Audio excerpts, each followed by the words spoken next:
तो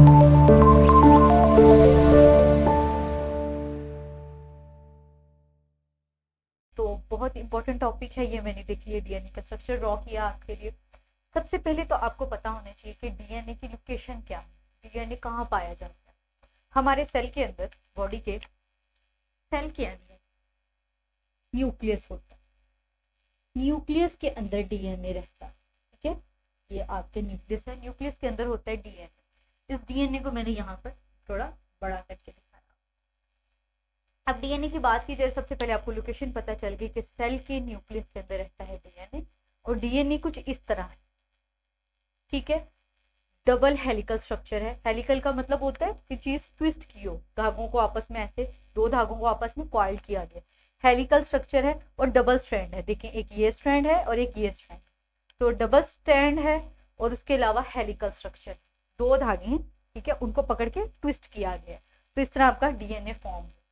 अब डीएनए इतना इंपॉर्टेंट है कि आपकी बॉडी में जितनी भी इंफॉर्मेशन है, जितना कुछ भी है, सारा डीएनए के ऊपर लिखा हो। डीएनए का वो पार्ट, कोडेड पार्ट, जिसके ऊपर वो तमाम इंफॉर्मेशन किसी भी चीज की, जैसे हम कह सकते हैं कि डीएनए का जो हर पार्ट है उसके ऊपर एक स्पेसिफिक इंफॉर्मेशन राइट है, और स्पेसिफिक पार्ट को हम जीन बोलते हैं।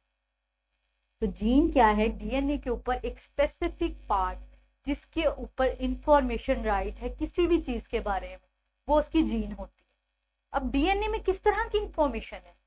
डीएनए जो होता है, एक डीएनए एक पर्सन का वो मिक्सचर होता है उसके दोनों पेरेंट्स का, यानी कि मदर और फादर की इंफॉर्मेशन का मिक्सचर होता है। कुछ मदर से उसने इंफॉर्मेशन ली होती है, करेक्टर्स लिए होते हैं, कुछ फादर से लिए होते हैं, और जो उसके अंदर एक्सप्रेस होते हैं। अब जो हमारे पास हेरिडिटरी जो है करेक्टरिस्टिक्स, वो कौन से हैं? जैसे कि हमारी स्किन का कलर है, स्किन टोन जिसको बोलते हैं, स्किन कलर, ये हमारे डीएनए पे राइट है कि हमारा क्या स्किन कलर होगा। हमारा आई का कलर, आई की जो कलर की वेरिएशन आती है, ग्रीन है, ब्लू है, ब्लैक है, ब्राउन है, ये सब हमारे डीएनए पे लिखा हुआ है। उसके अलावा हमारा हेयर कलर,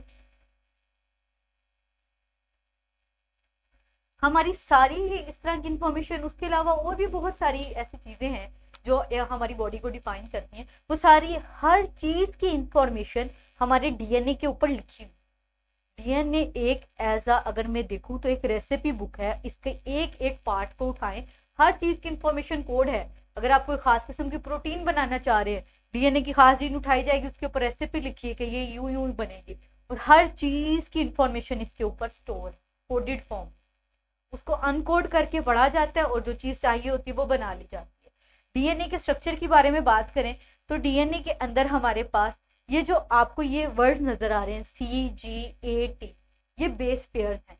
डीएनए में 4 जो है हमारे पास न्यूक्लियोटाइड्स होते हैं। C से साइटोसिन है, G से गवानीन है, A से एडेनिन है, और T से थायामीन। हमेशा आपने ये बात याद रखनी है कि C और G आपस में ट्रिपल बॉन्ड बनाते हैं। ये मैंने 3 लाइंस बनाई है ना, ये 3 लाइन, ये हमेशा ट्रिपल बॉन्ड, ठीक है, 3 बॉन्ड बनाते हैं। और A और T हमेशा आपस में डबल बॉन्ड बनाते हैं, 2 बॉन्ड बनाते हैं। एडेनिन और थायमिन हमेशा आपस में 2 डबल बॉन्ड बनाते हैं। यानी कि डीएनए की जो लेडर है वो इधर उधर बिखरा तो नहीं हुआ ना, एक बिल्कुल प्रॉपर शेप में आपकी बुक में भी बना हुआ है और यहाँ पे भी नजर आ रहा है। इनके बीच में बाकायदा बॉन्डिंग है, उस बॉन्डिंग की वजह से दोनों जो थ्रेड्स हैं आपस में अटैच हुए हैं। ये नहीं है कि एक इधर पड़ा हुआ है एक उधर पड़ा हुआ है, इकट्ठे है। बिल्कुल हेलिकल लेडर लाइक स्ट्रक्चर है, जैसे सीढ़ी नहीं होती, अगर आप इसे ध्यान से देखें ऐसा लग रहा है कि लेडर लाइक स्ट्रक्चर है। ये जो आपकी न्यूक्लियोटाइड्स हैं, थायमिन, गवानिन, साइटोसिन और एडेनिन, इनकी बॉन्डिंग होती है आपस में, ये हमें पता चल गया। अगर हम देखें कि डीएनए किसका बना हुआ है, डीएनए एक हमारे पास पेंटोज शुगर, फॉस्फेट, और इसके अलावा हमारे पास बेस से बना होता है। यानी कि जो हमारे पास ये तीनों चीजें होती हैं, यहाँ पे मैं लिख देती हूँ।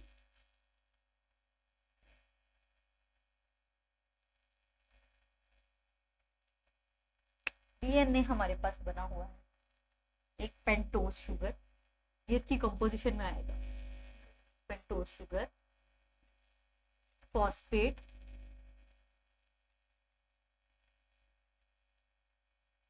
और ये हमारी जो बेसिस हैं, एडेनिन, गुआनिन, साइटोसिन और बेसिस। ये तीनों मिलके आपके पास हमारे डीएनए का स्ट्रक्चर बनाते हैं। अब डीएनए का स्ट्रक्चर देख लें। अब होता क्या है कि डीएनए का स्ट्रक्चर जो है वो रेप्लिकेट भी करता है, यानी कि जब जरूरत होती है तो डीएनए के स्ट्रक्चर को खोल कर, ये मैं नहीं रेज कर रही, ये मैं आपको इधर दिखाती हूँ। रेप्लिकेशन का मतलब होता है बेसिकली कॉपी बनाना। डीएनए को बाज़ औक़ात अपनी कॉपी बनानी होती है। रेप्लिकेशन का मतलब होता है कॉपी। डीएनए अपनी कॉपी बनाता है। किस तरह कॉपी बनाता है? डीएनए, ये मैं डीएनए का स्ट्रक्चर बनाती हूँ दोबारा से। डीएनए अनजिप होता है, यानी कि ये खुलता है, ये देखिए, ठीक है। और जो स्ट्रैंड खुलता है उसके सामने नया डीएनए का स्ट्रैंड बनने लग जाता है। और जब कॉपी तैयार हो जाती है वो दोबारा से डीएनए जो है वो दोबारा से क्लोज हो जाता है। तो डीएनए का वो प्रोसेस जिसके अंदर डीएनए अपनी कॉपी को, यानी कि अपनी कॉपी बनाता है, उसे रेप्लिकेशन बोलते हैं। अब यहाँ पे देखिएगा, ये डीएनए ओपन हुआ और ये डीएनए के सामने नया स्ट्रैंड बन गया। तो यूं डीएनए ने रेप्लिकेशन कर ली। अगर मैं कहूं यहाँ पे जी था, तो यहाँ पे क्या आके स्ट्रैंड का बनना चाहिए? उससे उधर से देखें, अगर जी हो तो हमेशा सामने सी बनना चाहिए, तो यहाँ पे सी अटैच हो जाएगा। अगर यहाँ पे टी था तो यहाँ पे हमेशा ए लगेगा।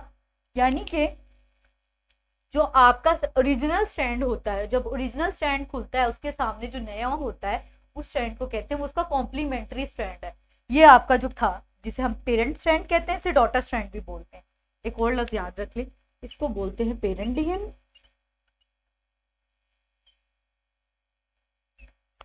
इसको बोलते हैं डॉटर डीएनए, या इसका कॉम्प्लीमेंट्री स्ट्रैंड भी।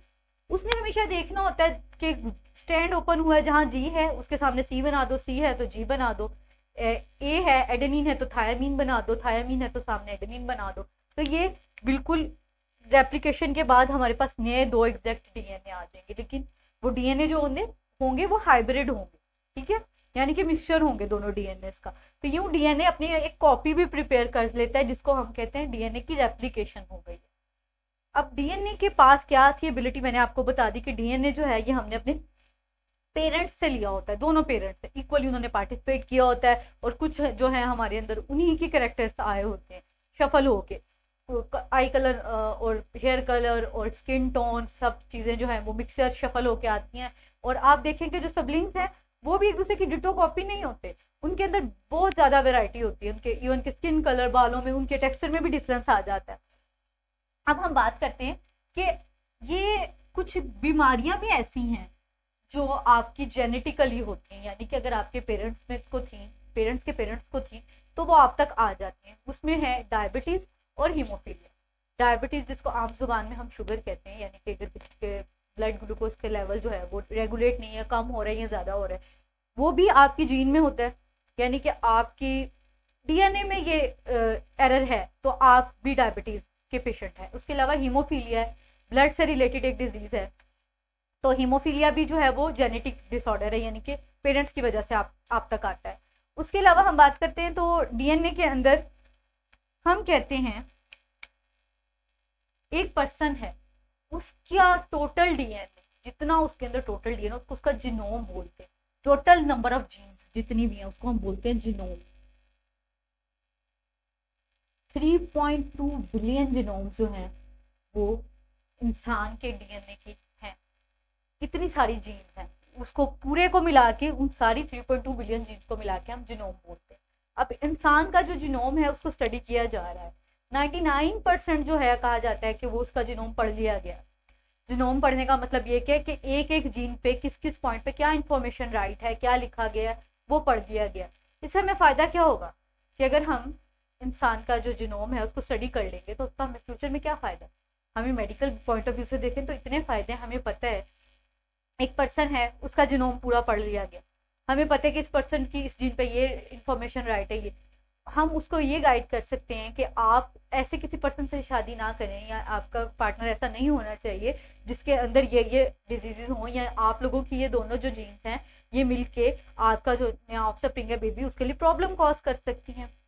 अगर पहले ही बचपन से ही पता चल जाए कि किसी बंदे के जीनोम को पढ़ लिया जाए कि इसके ऊपर ये राइट है, तो उसके मुताबिक उसको ट्रीटमेंट या ऐसा उसको इन्वायरमेंट दिया जाएगा। और किसी का बचपन में ही पता चल जाए, अगर जीनोम पढ़ लिया गया है, उसे डायबिटीज़ है, तो वो बचपन से ही उसकी वो सारी ट्रेनिंग उसी तरह की जाएगी। तो इससे फ़ायदा ये होगा, मेडिकल पॉइंट ऑफ व्यू से देखें, अगर हम जीनोम की स्टडी कर लेते हैं, पूरा जो डीएनए है उसको खोल के स्टडी कर लेते हैं, उसका मैप बना के, तो उसे हमें पता चल जाएगा कि जो भी जीन है वो किधर लोकेट है, उसके ऊपर क्या इंफॉर्मेशन राइट है, उसके मुतालिक हमें हर चीज़ पता होगी। एक डॉक्टर के पास जाएंगे आप के पास आपको कहा जाता है कि कुछ अरसे में इतनी जो है एडवांसमेंट आ जाएगी कि हर बंदे को उसकी जो जीनोम है स्टडी की गई उसको एज अ चिप के तौर पे दे दी जाएगी, वो डॉक्टर को देगा। डॉक्टर देख लेगा कि इस बंदे के अंदर ये जीन इस पॉइंट पे है, इसको ये बीमारी है या फ्यूचर में हो सकती है, इसकी जीन पे ये राइट है। तो ये बहुत हाई लेवल की बात है, अगर ऐसा हो जाता है तो इससे बहुत ज़्यादा आसानी हो जाएगी। कितनी सारी बीमारियां हैं वो कम हो जाएंगी, हम पहले ही उनसे लड़ सकेंगे। तो ये जो डीएनए का टॉपिक है आपका, ये बहुत इंपॉर्टेंट है। ये लॉन्ग क्वेश्चन के हवाले से भी है, आपको आए तो आपने ये डायग्राम भी ड्रॉ करनी है। खासकर आपने इसकी बॉन्डिंग का ध्यान रखना है कि इस दोनों के दरमियान 2 लाइन डबल बॉन्डिंग है और 3 शो की है तो मैंने ट्रिपल बॉन्डिंग है। ये बॉन्डिंग का ध्यान रखना है आपने, इसके पॉइंट्स बना के लिखना है, इसकी इंपॉर्टेंस क्या है, जीन क्या होती है। जीन वो एक स्पेसिफिक पार्ट है डीएनए पे जिसपे इंफॉर्मेशन राइट है। जीनोम किसको कहते हैं और ह्यूमन जीनोम जो है वो कितना % पढ़ लिया गया है, ये सारा कुछ इस लेक्चर में हमने डिस्कस किया। मुझे उम्मीद है कि आपको ये लेक्चर बहुत अच्छे से समझ आया होगा।